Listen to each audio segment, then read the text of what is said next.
जय श्री राम दोस्तों, आप सभी का स्वागत है अक्षय वशिष्ठ चैनल पर। इस चैनल पर मैं अक्षय वशिष्ठ आपको ऐसे पैरानॉर्मल इंसिडेंट और एक्टिविटीज़ के बारे में बताता हूँ जो कि हमारे फॉलोअर और सब्सक्राइबर हमारे साथ शेयर करते हैं। इंस्टाग्राम आईडी, जीमेल आईडी और अब एक ऐसा फ़ोन नंबर जो कि आप स्क्रीन पर देख सकते हैं। तो कभी आपके साथ कोई पैरानॉर्मल इंसिडेंट हुआ हो, आप उसे रिकॉर्ड करके हमारे व्हाट्सअप नंबर पर भेज सकते हैं। मैं अक्षय वशिष्ठ उसे नरेट करूँगा अपनी आवाज़ में। जो प्यार आप हमारे पॉडकास्ट को दे रहे हो उसके लिए बहुत बहुत शुक्रिया। जो प्यार आप यूट्यूब, इंस्टाग्राम को दे रहे हो वो हमारे लिए बहुत ज़्यादा ज़रूरी है। जो कमेंट्स आप करते हो वो हमारे लिए मोटिवेशन होता है, तो कमेंट्स इसी तरीके से करते रहिए। ये रियल इंसिडेंट जो मैं आपके सामने लेके आता हूँ, इनको लाने का सबसे बड़ा रीज़न यही है कि किसी की गलती आपके लिए सीख बन पाए।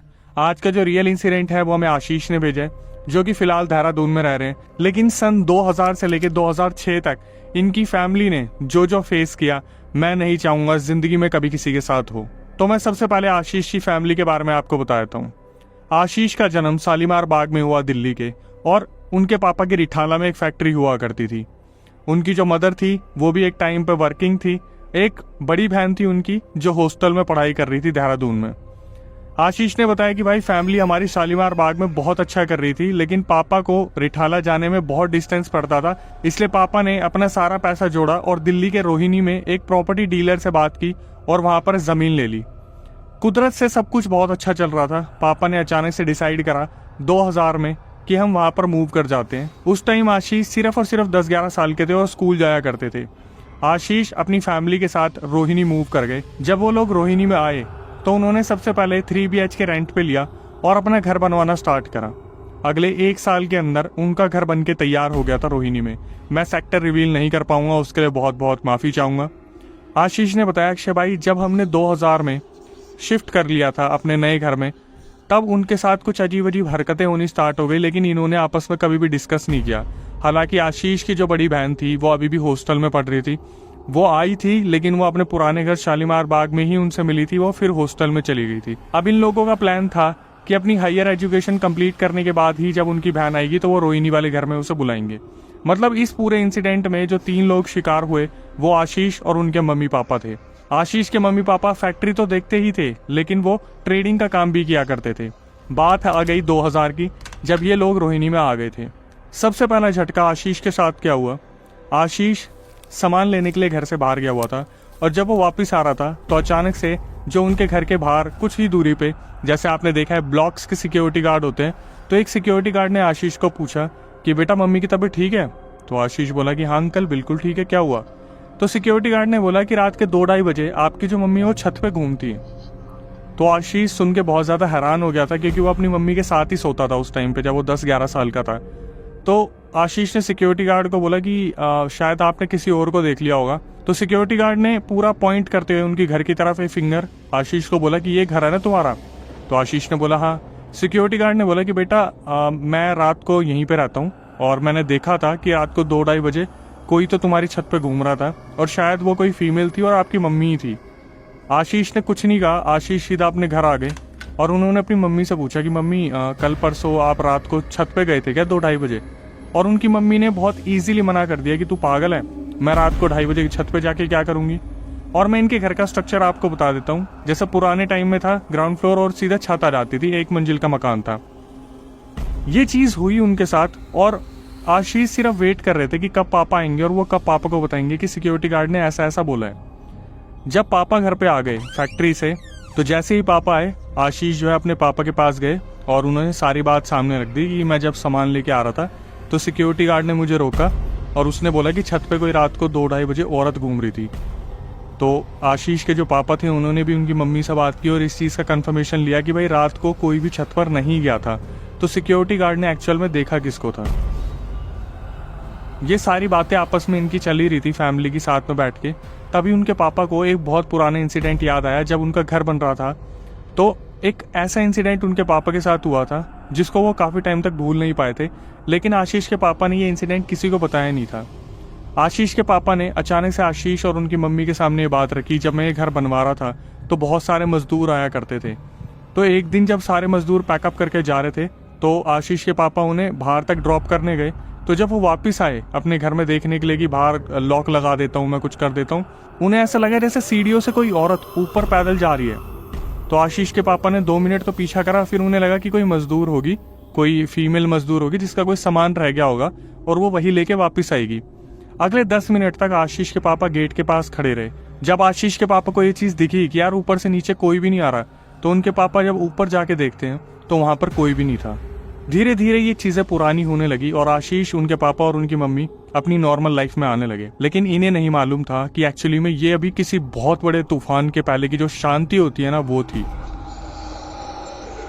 इसके बाद क्या हुआ, 2000 से 2001, 2, 3, 2004 आ गया। 2004 में इनके साथ बहुत अजीब अजीब चीज़ें होने लगी।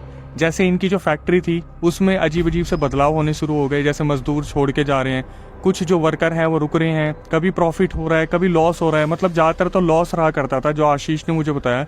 लेकिन 2004 में आके इनके हालात जो थे वो अजीब होने लग गए। इनकी जो बहन थी वो भी हॉस्टल से वापस आ गई थी और वो भी घर पे रहा करती थी। एक दिन रात को अचानक से आशीष की मम्मी को एक अजीब सा सपना आता है, जिसमें एक एंटिटी आके उनकी मम्मी को बोलती है कि अपने घर में पूजा पाठ बंद कर दो। अगर तुमने अपने घर में पूजा पाठ बंद कर दी, मैं तुम्हें माला माल कर दूंगी। उनकी मम्मी ने इस सपने को देखा और सुबह उठ के अपने हस्बैंड को, मतलब आशीष के पापा से ये सारी चीज़ें डिस्कस की कि कल रात को मेरे सपने में कोई आया था और बोले कि पूजा पाठ बंद कर दो तो हम माला माल हो जाएंगे। इन दोनों के दिमाग में पता नहीं क्या आया, इन्होंने ये इंटेंशनली किया या इनसे ये हो गया। आशीष ने बोला कि भाई ये इंटेंशनली तो नहीं किया था, लेकिन हुआ क्या, जो घर इन्होंने लिया था रोहिणी में, इन्होंने 2004 में आके, जिस घर में ये पिछले 4-5 साल से रह रहे थे, इन्होंने अचानक से पूजा बंद कर दी। लेकिन आशीष ने मुझे बताया कि भाई हमारे घर में हालात ऐसे हो गए थे कि हमारे घर में पूजा वगैरह होना बंद हो गई थी। हुआ क्या, आशीष ने बताया कि भाई पूजा इतने टाइम तक नहीं होती थी कि हमारे मंदिर में जाले लग जाते थे। और घर में आशीष ने बताया अक्षय भाई कि ना, जैसे ही हमारे घर में पूजा बंद हुई, हमारे घर में अचानक से पैसों की बरसात होनी शुरू हो गई। मतलब आशीष ने बोला कि भाई फैक्ट्री एकदम से प्रॉफिट देना स्टार्ट करती है। मतलब मेरे मम्मी पापा कहीं भी हाथ रखें वहीं से सोना निकाल ले। मतलब इतना पैसा आने लगा कि अचानक से क्या हुआ, जहाँ पे वो ट्रेडिंग कर रहे थे, कभी भी हमने नहीं सुना था कि ट्रेडिंग करके किसी ने इतना पैसा कमाया। लेकिन मेरे घर वालों ने अगले 6 महीने में 50 से 60 लाख रुपए वहाँ से कमा लिए। धीरे धीरे ये चीज़ें चलने लग रही थी, हम बहुत ज़्यादा प्रॉफिट में आ गए थे। हालांकि हम पूजा वगैरह नहीं कर रहे थे, लेकिन हमारे घर में कभी भी पैसों की कमी नहीं हुई। 2004 जो साल था उनके लिए इतना प्रॉफिटेबल हुआ। लेकिन आप समझ रहे हो आगे जाके जो पहलू बदलने वाला है सिक्के का, वो इनके लिए कितना भारी पड़ने वाला है। जब आशीष के मामा जी घर पे आते हैं और वो आशीष की मम्मी को बोलते हैं कि मैं बालाजी जा रहा हूँ, मेहंदीपुर बालाजी, चल तू भी चल, घुमा के लाता हूँ तेरे को। इनकी मम्मी को पता नहीं क्या हुआ, इनकी मम्मी ने एक बारी में हाँ भी बोल दिया और शाम को ही जो आशीष की मम्मी और उनके मामा जी मेहंदीपुर बालाजी चले गए। 1-2 दिन बाद वो मेहंदीपुर बालाजी से वापस आए तो आशीष ने बताया कि भाई मेरी मम्मी का हनुमान जी में बहुत ज़्यादा मन लगने लग गया। मतलब हमारे घर में धीरे धीरे पूजा पाठ होनी स्टार्ट हो गई। और हुआ क्या, पूजा पाठ जो स्टार्ट होनी शुरू हुई, ये लगा लो जैसे उस एंटिटी को ना हमने बुरी तरीके से छेड़ दिया कि वो एंटिटी यही नहीं चाहती थी कि ऐसा कुछ हो।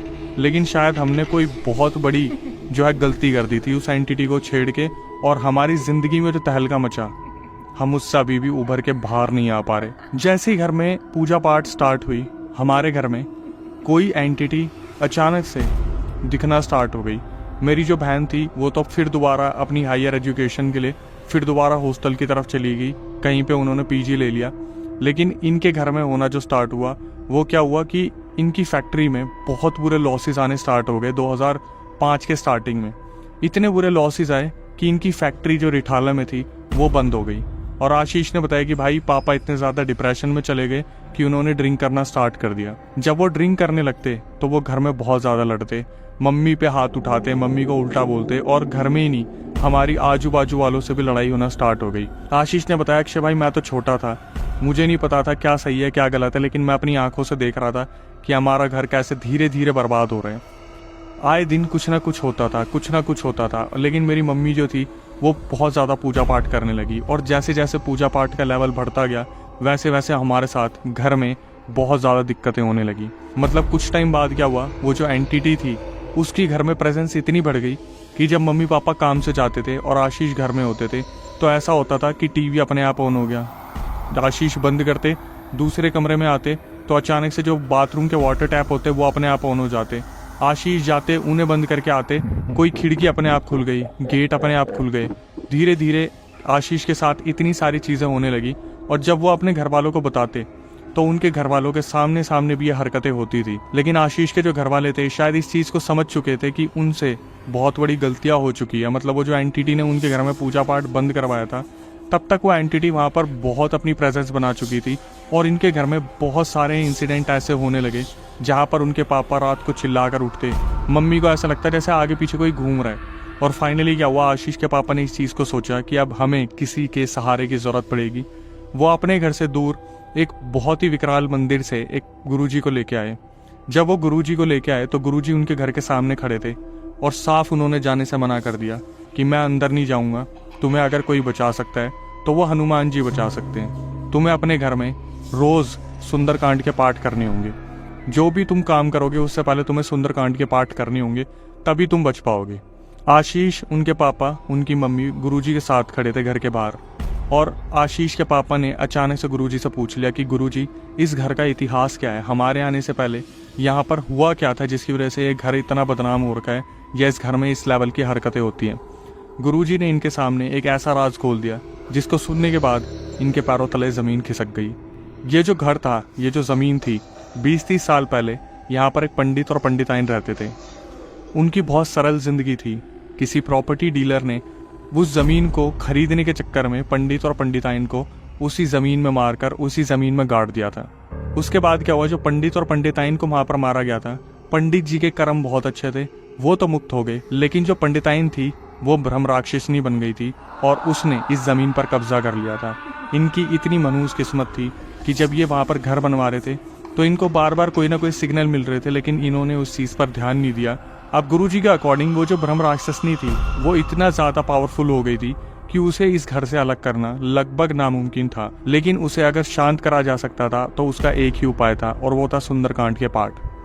ये लोग घर में जाते हैं, गुरुजी के बोलने के बाद घर में बहुत सारे विधि विधान करते हैं, पूजा पाठ करते हैं, लेकिन इन लोगों के साथ जो दिक्कतें हैं वो बढ़ने लगती है, और ये सुंदरकांड के पाठ नहीं करते, ये भगवान की पूजा की ओर चलना स्टार्ट कर देते हैं। लेकिन जैसे कि गुरुजी ने बताया था कि जब तक तुम अपने घर में सुंदरकांड के पाठ नहीं करोगे तुम इस चीज़ से मुक्त नहीं हो पाओगे। धीरे धीरे क्या हुआ, जो एंटिटी थी वो अपनी चीज़ों को और अलग तरीके से दिखाने लगी। होता क्या था, आशीष के पापा सुबह सुबह काम के लिए बाहर चले जाते थे, तो आशीष उस घर में कभी भी अकेला नहीं रहता था। तो उनकी मम्मी जब कोई सामान लेने जाती थी तो आशीष हमेशा अपनी मम्मी के साथ जाते थे। जब भी आशीष अपनी मम्मी के साथ वापस आते और उस घर में आने के बाद उन्हें बहुत ज़्यादा वीकनेस सी फील होती थी। ये दोनों माँ बेटा आराम करते थे, जैसे घर में आते थे इन्हें इतना वीक फील होता था ये सीधा बेड पकड़ लेते थे। आशीष ने बताया कि अक्षय भाई, एक दिन मैं और मेरी मम्मी घर का राशन लेने के लिए बाहर गए, और जैसे हम घर में वापस आए हम दोनों इतने ज़्यादा थका थका फील करने लगे। आशीष ने बोला कि मैं अपनी मम्मी के साथ बेड पे लेटा, थोड़ा आंख बंद ही की थी, तब अचानक से उनकी मम्मी की तो आंख लग गई, लेकिन आशीष ने वहाँ पर एक ऐसी चीज़ देख ली जिसे देखने के बाद वो आज तक इस चीज़ को भूल नहीं पाए। आशीष जब बेड पे लेटे थे उन्होंने देखा कि कोई सामान अचानक से गिरा। एक ऐसी नींद की अवस्था होती है जहाँ पर हम सोए भी होते हैं और जगे भी होते हैं, मतलब आँख हमारी ऐसे खुली होती है जहाँ हम नींद की ओर जाने वाले होते हैं। आशीष ने उसी अवस्था में देखा कि कोई औरत चल के आई, उस सामान को उसने उठाया, उनके साइड में रखा, और वो औरत ऐसे ही चलकर अंधेरे की तरफ चली गई। ये देखने के बाद आशीष के बुरी तरीके से रोंगटे खड़े हो गए थे, और आशीष समझ नहीं पा रहे थे कि मैं क्या बोलूँ, किसे बोलूँ, कहाँ जाऊँ, कौन मेरा यकीन करेगा कि मैंने अभी फ़िलहाल अभी मैं क्या क्या देख लिया है। आशीष ने सारी चीज़ें अपने पापा को बताई कि पापा कल मैंने ऐसे ऐसे देखा था, मेरी आँख खुली थी और मेरे सामने एक एंटिटी आई, उसने सामान रखा। आशीष के पापा ने आशीष के मुंह से सारी बात सुनी और वो गुरुजी के पास गए और गुरुजी को बताया कि बच्चे के साथ ऐसा ऐसा हुआ है। तो गुरुजी ने बोला कि तुमने सुंदरकांड के पाठ नहीं करे ना। इन्होंने बोला कि हमारे पास इतना टाइम नहीं मिल पा रहा क्योंकि हम बहुत ज़्यादा लॉस में हैं। तो आशीष के पापा ने कहीं ना कहीं कुछ ना कुछ हाथ पैर मारने शुरू कर दिए थे, जिसकी वजह से वो सुंदरकांड के पाठ नहीं करवा पा रहे थे। गुरुजी ने बोला जब तक तुम लोग अपने घर में सुंदरकांड के पाठ नहीं करवाओगे तुम कभी भी इस घर से मुक्त नहीं हो पाओगे। आशीष के पापा ने बोला कि मैं इस घर को ही बेच दूंगा। गुरुजी ने बोला कि तुम कुछ भी कर लो, तुम इस घर से कभी बाहर नहीं जा पाओगे। आशीष के पापा घर आते हैं, अपनी वाइफ को और अपने बेटे को बोलते हैं कि कल से हमारे घर में सुंदरकांड के पाठ शुरू होंगे। इनके घर में सुंदरकांड के पाठ शुरू हो गए। धीरे धीरे हालात सुधर रहे थे। तभी क्या हुआ, कुछ दिनों बाद आशीष की जो बहन थी वो हॉस्टल से अपने घर पे वापस आ गई। वो काफ़ी लंबे टाइम की छुट्टी लेके आई थी। आशीष के पापा बस ये चाहते थे कि ये घर कैसे भी बिक जाए। उन्होंने अलग अलग प्रॉपर्टी डीलर को इस घर को दिखाया हर प्रॉपर्टी डीलर वहाँ पर खड़े होकर यही बोलता था कि ये तो बहुत पॉश एरिया में है, आराम से बिक जाएगा, आप टेंशन मत लो। आशीष के पापा अपने आप को सहानुभूति देते थे, ये सोच के कि हम इस घर को छोड़ के चले जाएंगे तो सब कुछ ठीक हो जाएगा। 2004 से 2006 आ गया और वो घर कभी भी बिका ही नहीं। होता क्या था, जब भी कोई खरीदने वाला आता था वो घर को फाइनल कर देता था, बोलता था हाँ हाँ हम ले लेंगे, और जब बाद में आशीष के पापा फ़ोन करते तो अचानक से वो पलट जाते, ये बोल के कि पता नहीं यार, मन नहीं मान रहा वो घर लेने का। मतलब ऐसा लग रहा है जैसे नेगेटिव है, कभी ऐसा लगता है जैसे ठीक नहीं है। 2006 में हालात बद से बदतर होने लगे और सुंदरकांड का जो पार्ट हो रहा था उसका कोई भी बेनिफिट दिख नहीं रहा था। बस इतना था कि वो एंटिटी अपना बहुत ज़्यादा कोई रूप नहीं दिखा पा रही थी, लेकिन एट द एंड सुंदरकांड का पार्ट कहीं ना कहीं काम आया। 2006 में एक आशीष के पापा के कोई दोस्त थे जो उनके गांव में रहते थे, पानीपत हरियाणा, जहाँ से वो लोग बिलोंग करते थे। तो वो प्रॉपर्टी डीलर आया और उन्होंने वो आशीष के पापा को बोला कि मैं इस मकान को बिकवा दूंगा, और उन्होंने हाथ में कुछ बयाना रख दिया। आशीष के पापा बहुत ज़्यादा खुश थे कि फाइनली हम इस घर को छोड़ने वाले हैं। उनकी ड्रिंक की जो आदत थी वो तो बनी ही आ रही थी और घर वाले इस चीज़ को देखकर बहुत परेशान थे कि ये आशीष के पापा अब डेली ड्रिंक करने लगे थे, और वो भी बहुत ज़्यादा। जब घर के बिकने की बात आ गई, बयाना हाथ में आ गया, तो सब बहुत खुश हो गए थे एक इंसान को छोड़ के, और वो थी वो जो बहन जो काफ़ी टाइम बाद घर पे आई थी। वो जो बहन थी आशीष की, घर में बैठ के वो सिर्फ और सिर्फ इधर उधर एक दूसरे को जाते आते देखती थी, कुछ भी काम नहीं करती थी, किसी से कोई बात नहीं करती थी। प्रॉपर्टी बिकने की खुशी में कभी भी उन्होंने अपनी बेटी पर ध्यान नहीं दिया कि अचानक से उसके अंदर इतने चेंजेस कैसे आ गए हैं। और ध्यान ना देना अपनी बेटी पे ये एक बहुत आम बात थी, क्योंकि वो शुरू से आशीष के साथ रहे थे, और जो बेटी थी वो हायर एजुकेशन के लिए या अलग अलग एजुकेशन के लिए वो बाहर ही रहा करती थी। हुआ क्या, सारे घर वाले बाहर गए हुए थे, उनके मम्मी, उनके पापा, उनकी बहन किसी काम से बाहर गए हुए थे। आशीष अपने कमरे में थे और वो बैठ के टीवी देख रहे थे। अचानक से क्या हुआ, टीवी बंद हो गया और आशीष को ऐसा लगा जैसे कोई एंटिटी उनके आसपास है। उनके कंधे पे अचानक से एक हाथ आता है। आशीष की गर्दन भी नहीं मुड़ती, क्योंकि आशीष समझ गए थे कि इस टाइम पर घर में कोई नहीं है तो कौन हो सकता है। और जो एंटिटी खड़ी थी उसने आशीष को एक बात बोली कि तुम्हें क्या लगता है, तुम इस घर को बेच दोगे तो तुम बच जाओगे? इस घर को बेचने के बाद तुम्हें बहुत बड़ा लॉस होने वाला है और मैं तुम्हें बर्बाद कर दूंगी। आशीष बुरी तरीके से वहाँ जम चुके थे। आशीष को कोई आइडिया नहीं था कि अब क्या करना है क्या नहीं करना है। जैसे ही उस एंटिटी का हाथ आशीष के ऊपर से उठा, आशीष सीधा भाग के घर के बाहर आए और वो लिटरली 3 घंटे घर के बाहर बैठे रहे जब तक उनके पेरेंट्स नहीं आ गए। आशीष के पेरेंट्स घर पर आए और आशीष ने उन्हें बताया कि ऐसे ऐसे मेरे साथ हुआ है। उनके पेरेंट्स ने बोला कि 2 दिन की बात हो रहा है, अब हम इस घर को बेच के बस जाने वाले हैं। हुआ भी ऐसे ही। 2 दिन बाद वो जो प्रॉपर्टी डीलर था, वो जो आशीष के पापा का दोस्त था, वो पार्टी को लेके आया और पार्टी को पूरा घर दिखाया, चाबी हैंड ओवर कर दी और पैसे देने के लिए आशीष के पापा को बोला कि आप मेरे ऑफिस पे आ जाना तो मैं आपको पेमेंट पूरी दे दूंगा। आशीष के पापा अपने दोस्त पे पूरा भरोसा करते थे। पार्टी ने रजिस्ट्री अपने नाम करवा ली, सब कुछ करवा लिया। जब आशीष के पापा पैसे लेने के लिए ऑफिस में पहुंचे तो जो प्रॉपर्टी डीलर था वो उनका दोस्त था। तो प्रॉपर्टी डीलर ने पैसे दिए और प्रॉपर्टी डीलर जो था उसने बोला कि देख, इसमें 15 लाख रुपए कम है, वो मेरे पास है, मैंने किसी काम के लिए रखे हैं, मैं तेरे को 1-2 हफ्ते में दे दूंगा, तो कोई दिक्कत नहीं है, तू आराम से जो भी अभी नहीं इन्वेस्ट करना है, जहाँ ज़मीन ले रही है ले ले, वो 15 लाख रुपए तू मेरे से ले लियो। आशीष के पापा ने तब भी कोई अफसोस नहीं दिखाया। वो एक बार गले मिले और वहाँ से चले गए ये बोल के कि कोई नहीं, 2 हफ्ते बाद तू दे दियो। आशीष ने बताया कि भाई सबसे बड़ा नुकसान तो हमारा ये था कि वो प्रॉपर्टी डीलर 15 लाख रुपए खा गया और मेरे पापा ने बहुत ईजिली उस पर ट्रस्ट कर लिया, रजिस्ट्री नाम भी करवा दी, सब कुछ करवा दिया, लेकिन हम पार्टी को कुछ नहीं बोल सकते थे क्योंकि खरीदने वालों की कोई गलती नहीं थी। प्रॉपर्टी डीलर जो उनके पापा का दोस्त था वही लालची था, उसने 15 लाख रुपए मार लिए।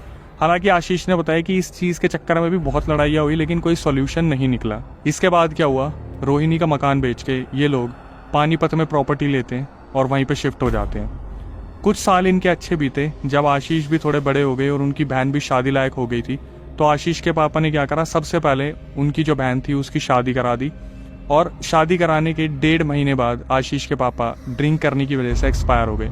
एक्सपायर होने के बाद क्या हुआ, 1.5 से 2 महीने बाद ही आशीष ने बताया कि उनकी बहन का डाइवोर्स हो गया और वो घर पर वापस आ गई। और डाइवोर्स का रीज़न क्या था, उनकी जो बहन थी वो ससुराल में अजीब अजीब सी हरकतें किया करती थी, पागलों की तरह वो वहाँ पर अपने पति को पीटा करती थी और समझ नहीं आता था कि वो इतना बौखला के क्यों रहती थी या फिर ऐसे पागलपंती की हरकतें क्यों किया करती थी। किसी को कोई आइडिया नहीं था। अब हुआ क्या, जब उनकी बहन घर पे आ गई तो आशीष और उनमें अनबन बहुत ज़्यादा शुरू हो गई, बहुत ज़्यादा। आशीष अपनी बहन को समझाते थे, किसी न किसी तरीके से मनाने की कोशिश करते थे, लेकिन आशीष ने मुझे बताया रिकॉर्डिंग में कि अक्षय भाई मेरी बहन ना पूरी तरीके से पागल हो चुकी थी, वो कुछ भी समझने को तैयार नहीं थी।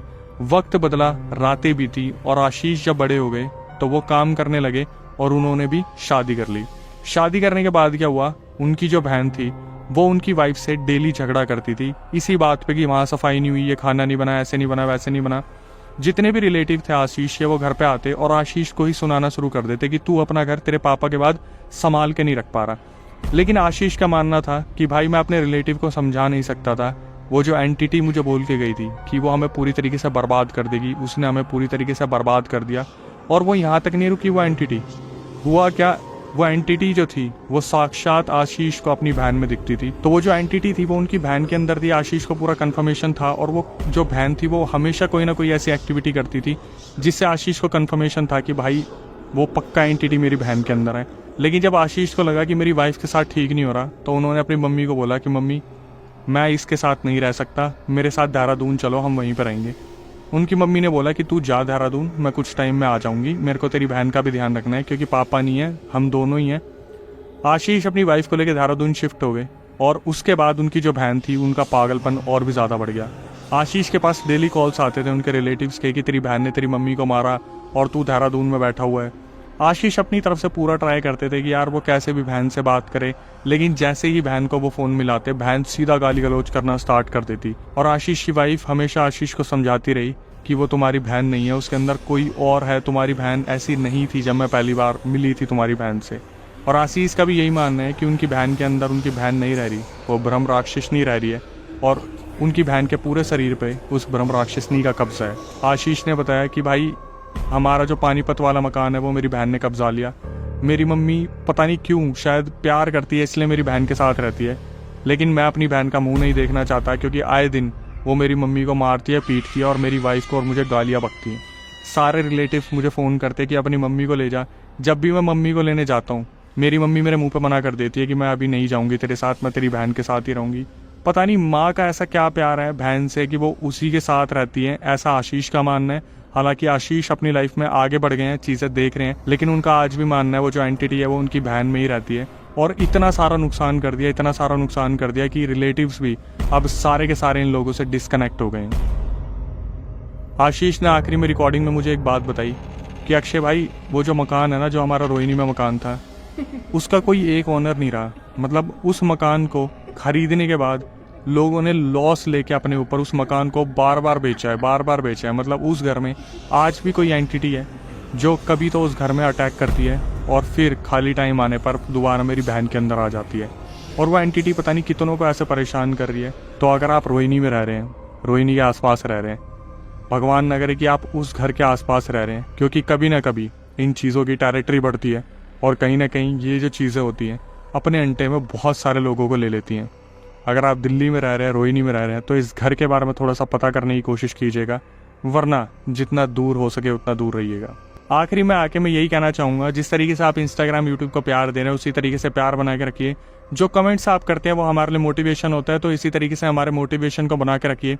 एक अनाउंसमेंट जो मैं करना चाहूँगा कि हमने अपना नया चैनल स्टार्ट कर दिया है, पॉडकास्ट चैनल, जिसका नाम है अक्षय वशिष्ठ हॉरर शो, जहाँ पर मैं सब्सक्राइबर को भी इन्वाइट कर रहा हूँ कि अगर आप लोग आना चाहें कैमरे पे अपना एक्सपीरियंस बताने के लिए तो आप आ सकते हैं। प्रक्रिया मैं बता सकता हूँ, स्क्रीन पे दिए गए व्हाट्सअप नंबर पे आपको अपनी रिकॉर्डिंग भेजनी है। एक बार हमारी टीम आपकी रिकॉर्डिंग को गो थ्रू करेगी, उसके बाद आपको इनवाइट करा जाएगा। अगर आप दिल्ली में रहते हैं या फिर दिल्ली के आसपास रहते हैं, कहीं भी रहते हैं, अगर आप आना चाहें, दिल्ली में हमारा पूरा पॉडकास्ट सेंटर है, आप कैमरे पे आ सकते हैं, अपना रियल इंसिडेंट उन लोगों तक पहुंचा सकते हैं ताकि ज़्यादा से ज़्यादा अवेयरनेस हम फैला सकें इन चीज़ों को लेके। कभी आपके साथ कोई पैरानॉर्मल इंसिडेंट हुआ हो तो आप रिकॉर्ड करके हमारे व्हाट्सअप नंबर पर भेज सकते हैं। अगर आप मेरी आवाज़ में सुनना चाहते हैं तो मैं अक्षय वशिष्ठ उसे नरेट करूंगा अपनी आवाज़ में। अगर इस वीडियो में आप यहाँ तक आ गए हैं तो नए व्यूअर्स से मेरी रिक्वेस्ट है कि ये वीडियोज़ अगर आपको लगता है कहीं ना कहीं बहुत ज़्यादा यूज़फुल है, इनसे अवेयरनेस आ रही है, तो चैनल को सब्सक्राइब कर लें, बेल नोटिफिकेशन ऑन कर लें ताकि सबसे पहली वीडियो आप तक आ जाए। और आखिरी में आगे यही कहना चाहूँगा, नई वीडियो, नया पॉडकास्ट आने तक stay tuned with the channel.